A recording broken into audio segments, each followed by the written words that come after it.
Pourquoi je me suis séparé de M. Gbagbo et d'une manière générale de tous mes camarades de la gauche?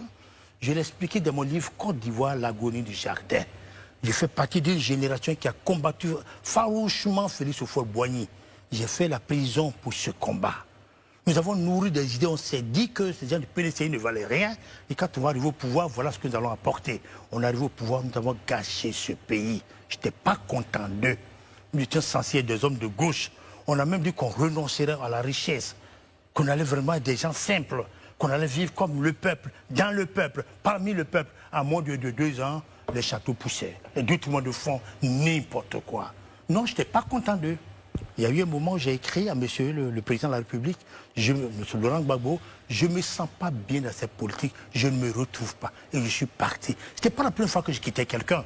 En 1997, j'étais membre du bureau politique de l'USD, du professeur Zadi Zaourou. Nous étions en pleine période de la guerre contre l'ivoirité. Mon maître ne protestait pas, il était au sein du gouvernement de M. Bédier. Je n'étais pas content, je lui ai adressé un courrier. Il dit, je m'en vais, je ne me sens pas dans cette politique, je suis parti. Je suis un homme libre, j'ai toujours voulu affirmer ma liberté. On se le dit. Donc, j'ai quitté M. Gbagbo parce que je ne me sentais pas dans la politique. Pour moi, on avait trahi le peuple ivoirien.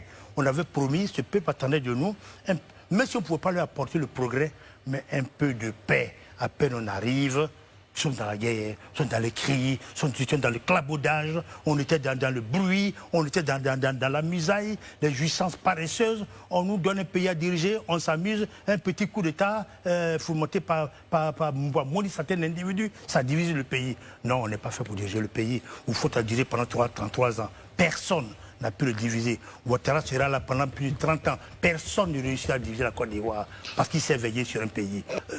On ne peut redresser un pays que dans la discipline. Ce n'est pas pour rien que les pères fondateurs de ce pays ont eu comme devise union, discipline, travail. Regardez, depuis que le président Houphouët est mort, les gens qui lui ont succédé, comment ils ont laissé le pays dans le désordre, sauf celui qui vient d'arriver. Je suis désolé, ce n'est pas la politique que je fais, mais je dis que celui qui vient d'arriver, M. Ouattara, est un homme qui a su montrer aux Ivoiriens, d'indiquer aux Ivoiriens le chemin de la discipline, du travail, de l'effort. C'est ça un pays.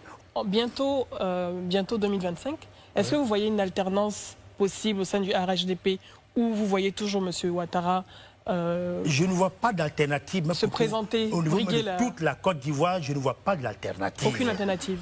Mais que veulent les Ivoiriens? On va se taper encore Bédier ou Gbagbo? Mais enfin, vous n'avez pas d'ambition. Oui. Soyons quand même sérieux. Moi, je ne vois pas d'alternative. Je n'en vois pas. Alors, plutôt que de rester là, à écrire mes poèmes au sein de la jeunesse du RHDP, je le rejoins et on va tenter de faire quelque chose. Okay. Aussi simple vous ne voyez pas d'alternative, il n'y a que... Au sein du RHDP. Au sein du RHDP, dans toute la Côte d'Ivoire. Non, même au niveau de tout le pays, moi, je n'en vois pas. Je n'en vois. Montrez-moi le leader qui est capable de prendre cette Côte d'Ivoire et de continuer le travail qui a été fait. Qui?